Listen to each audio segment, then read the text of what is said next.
कृषि क्षेत्रमा आयात प्रतिस्थापनलाई टेवा पुग्ने गरी व्यापार सम्झौताहरू गर्नेछौँ।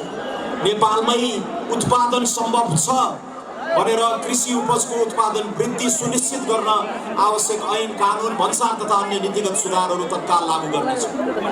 नेपालको समृद्धिको आधार सम्पूर्ण निजी क्षेत्रका साथीहरूलाई पनि मेरो एउटा सन्देश छ। यो मिलीभगत र आसेपासे पुँजीवाद, यो क्रोनी क्यापिटलिजमको चक्र अब अन्त्य हुनेछ। तपाईहरुको सम्पत्तिको सुरक्षा हाम्रो जिम्मा, स्थिर नीति र उदार व्यवस्था हाम्रो प्रतिबद्धता। तपाईहरु लगानी गर्न तयार हुनुहोस्। हामी तपाईहरुको ढोकामा आउनेछौँ, तपाईहरुलाई सहयोग गर्नेछौँ। एउटा औषध हाइड्रो बनाउन पनि 7 वटा मन्त्रालय, 23 वटा विभाग धाउनु पर्ने दिन अब हामी अन्त्य गर्नेछौँ। अब राजनीतिक दल र निजी क्षेत्र बीचको अपवित्र साठगाँठ सम्भव हुनेवाला छैन। प्रवासमा रहनुभएका आदरणीय दाजुभाइ दिदीबहिनीहरूलाई पनि मेरो एउटा सन्देश छ। ज्ञान र श्रममा विश्वास गर्ने तपाईहरुलाई मेरो नमन छ। विगत 12 वर्षदेखि तपाईहरुलाई यो देशमा फर्काएर लगानी गर्ने, काम गर्ने, व्यवसाय गर्ने वातावरण बनाउन हामी लागिरहेका छौँ। तपाईहरुको साथ बिना आर्थिक रूपान्तरणको यात्रा सम्भव हुनेवाला छैन। तयार भएर बस्नु होला। जहाँ हुनुहुन्छ त्यही बसेर फर्म दर्ता गर्नेदेखि लिएर आवश्यक पूर्वाधारहरू पाउनुहुनेछ। सुरक्षा सरकारको जिम्मा हुनेछ। सम्पत्तिको हक र अपनत्वको पूर्ण ग्यारेन्टी गर्ने कानुनी प्रबन्ध राष्ट्रिय स्वतन्त्र पार्टीले गर्नेछ। तपाईहरुको सिप अनि क्षमता यो देशमा लगाउन तयार रहनुहोस्। आदरणीय दाजुभाइ तथा दिदीबहिनीहरू, फागुन 21 नजिकै गर्दा तपाईहरुमाथि अनेक खालका डर, त्रास र भय सिर्जना गर्न खोजिएको छ।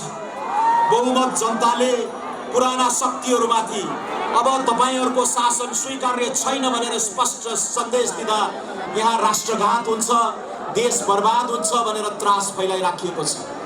तपाईहरु एक रत्ती पनि नहल्लिनुहोस्। हामी बनाउँछौँ यो देश। चितवनमा जुनसुकै ठाउँमा यस्ता सार्वजनिक सभा समारोह गरे पनि सानो हुन्छ। हामीलाई थाहा छ यो मञ्च पनि हाम्रो लागि सानो भएको छ। यहाँको यो भव्य उपस्थितिले भन्दैछ फागुन 21 चितवनमा मात्र होइन, देशभर घन्टी बज्दैछ। त्यसकारणले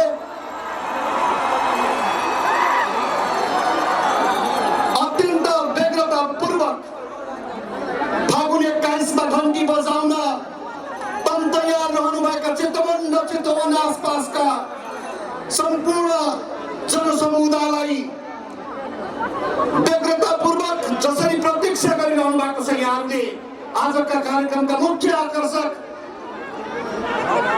सभापति रवि लामिछाने र वरिष्ठ नेता बालेन्द्र शाह,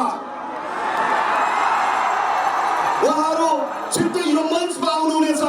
उहाँहरू यहाँ उपस्थित हुँदा यहाँहरूले अत्यन्तै उत्साहका साथ उहाँहरूलाई स्वागत गर्नुहुनेछ भन्ने मेरो अपेक्षा छ। म अगाडि प्रसङ्ग जोड्दै थिएँ। राष्ट्रिय स्वतन्त्र पार्टीको स्थापना, विकास र विस्तारमा यो चितवनले अत्यन्तै महत्त्वपूर्ण योगदान गरेको छ। राष्ट्रिय स्वतन्त्र पार्टीका सभापति तत्कालीन सञ्चारकर्मी रवि लामिछानेलाई आत्महत्या दुरुत्साहनको मुद्दा यो चितवनमा लगाइँदा यो चितवनले उहाँको न्यायको पक्षमा व्यक्त गरेको जनमत, त्यो बेला व्यक्त गरेको जनमत नै राष्ट्रिय स्वतन्त्र पार्टी स्थापनाको मुख्य कडी थियो। चितवनले जसरी रवि लामिछाने प्रति अगाध स्नेह र प्रेम सद्भाव देखायो, त्यो नै राष्ट्रिय स्वतन्त्र पार्टी स्थापनाको कोसेटुङ्गा थियो। त्यसर्थमा मैले अघि पनि भने राष्ट्रिय स्वतन्त्र पार्टीको स्थापना, विकास र विस्तारमा चितवनको यो महत्त्वपूर्ण भूमिकाका लागि राष्ट्रिय स्वतन्त्र पार्टी चितवन प्रति हार्दिक अभिवादन व्यक्त गर्दछ।